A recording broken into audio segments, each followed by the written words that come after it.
touch wood, I'm quite content at the moment. I mean, it'll change. I get obsessed. I used to be very obsessive about acting, but then, I feel more relaxed about it now. So there'll be something else will come along soon. Hopefully, anyway. And one of the Frischmuth brothers says this famous sentence, love causes nothing but pain and misery and a big mess. Do you agree with that? Yeah, but you never learn, do you? So it's just an expression. I mean, everybody knows that. Everybody knows that love hurts, and that, once you fall in love, the chances are you're going to get your fingers burnt. But you split up with somebody and you go, I'm never going to be in love again, I'm never going to do that again, I'm too hurt, and then you can fall in love almost immediately or, very soon afterwards. So it's just words, you can't stop yourself. I mean, you have to become very hard and very cold not to let it affect you. But as a woman, I had the feeling in the film that Miriam appeared to me very egocentric, because she makes suffer John a lot. Yeah. John suffers much more than Pierre, because Pierre only knows at the end. Yeah. But John also puts himself into that position, I mean, she's very clear with him. She's very honest with him from the beginning. She says that, look, I love somebody else.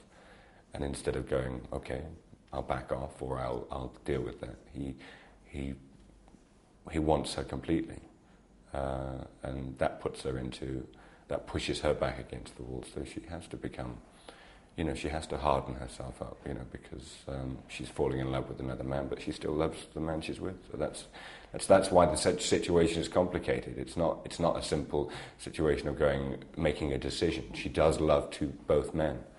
So it's not as easy as that, I don't think. Could you live like this yourself? No. Not even for a second. I'm too jealous. Me neither. Because I think you can only love one person, really. I think so. I mean, I have to say, in theory, I think it would be wonderful, because it would mean that you'd have to be completely selfless and you'd have to love that person completely. But I'm not, I'm only human. Yeah. Because normally it's a French theme, ménage à trois. Yeah.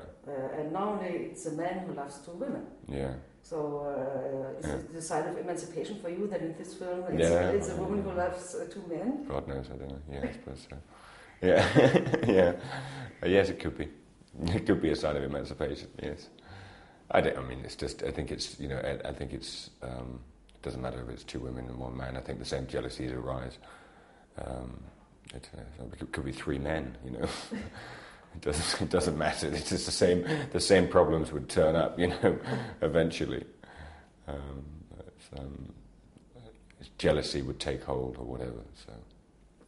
The whole process of filming is fairly unbearable at times. It just happens, you say you have one night which was particularly long and grueling and hard work, and then you think that's bad, and then 2 nights later you have one even longer. So it's like, it's not, you can't just single out, you're working on something for 3 months, you can't really single out one situation which was hell. I mean, they're all as bad as the next, I mean, the worst thing about filming is just the boredom, you're waiting around for that. I mean, that, even if, I've been sort of, even if you're sort of up to your neck in water and with rain, and if the camera's on you, you're happy. It's when you're sitting just waiting for that to happen.